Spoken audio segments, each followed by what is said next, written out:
Bienvenue dans ce nouveau décryptage. Aujourd'hui, on s'attaque à une question fascinante. Comment une simple œuvre de fiction peut-elle littéralement bouleverser la conscience d'un pays et au final, changer la loi?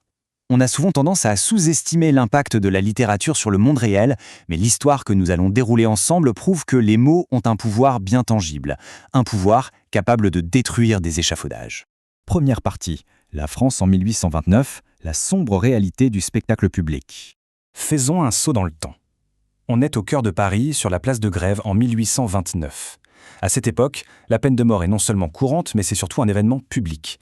Les exécutions ne se font pas du tout en cachette derrière les murs d'une prison. C'est presque l'inverse. C'est un spectacle extrêmement populaire qui attire des foules immenses. L'atmosphère est lourde, chaotique, avec cette espèce de fascination collective un peu morbide. C'est la norme brute de la justice au XIXe siècle. Et au milieu de cette foule avide de sensations fortes, il y a un observateur dont la vision va changer le cours de l'histoire. Cet observateur, ce n'est pas un politicien chevronné ou un vieux philosophe, c'est Victor Hugo. Et à ce moment-là, il a tout juste 27 ans. 27 ans. Assister de ses propres yeux à la brutalité crue d'une exécution, entendre les cris de la foule, c'est un véritable traumatisme visuel. Son indignation n'est pas du tout une théorie abstraite, elle est viscérale. Elle prend racine là, en plein cœur de la rue, face à cette violence d'État. Et c'est exactement cette étincelle qui va donner naissance à un chef-d'œuvre, Le Dernier jour d'un condamné.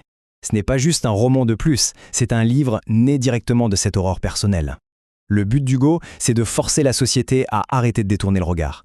Il prend les lecteurs et les enferme de force dans la tête d'un homme qui attend de mourir. D'un seul coup, le macabre spectacle de la place publique devient un miroir absolu et insoutenable. Ce qui nous amène à notre deuxième partie, le pouvoir de la fiction, un changement stratégique de persuasion. Il faut bien réaliser le changement radical de tactique qui s'opère ici. Si on regarde un peu en arrière, en 1764, l'approche de César Beccaria, dans son ouvrage Des délits et des peines, c'était l'essai philosophique. Il utilisait des arguments purement logiques et rationnels. C'était essentiel pour poser les bases, bien sûr. Mais en 1829, la méthode de Victor Hugo est complètement différente. Il reprend le même combat abolitionniste, mais il délaisse le traité philosophique pour choisir leur roman, la fiction. Il a l'intuition profonde qu'un récit intime touchera les gens là où les arguments intellectuels ont tendance à bloquer. Parce que le point crucial de toute cette histoire, il est là. L'émotion est bien plus puissante que la raison pour faire changer les mentalités. C'est le véritable coup de génie stratégique d'Hugo. La logique de Beccaria avait pavé la voie, c'est certain, mais la raison toute seule, ça se fracasse très souvent sur le mur des traditions ou de l'indifférence.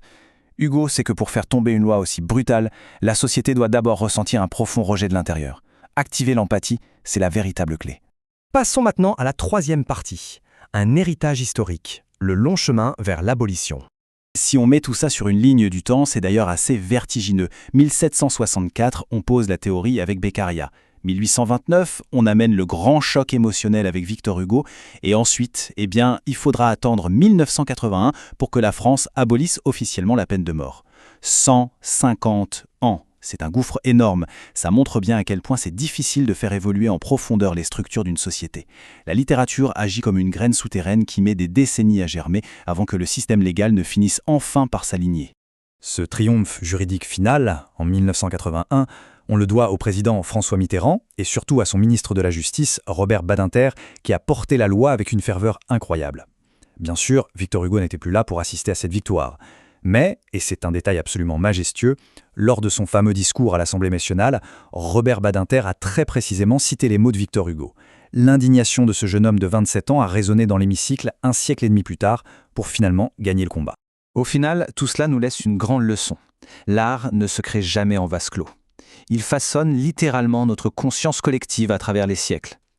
L'histoire du dernier jour d'un condamné nous prouve de façon éclatante que la fiction, ou l'art en général, est une brique fondamentale de la justice.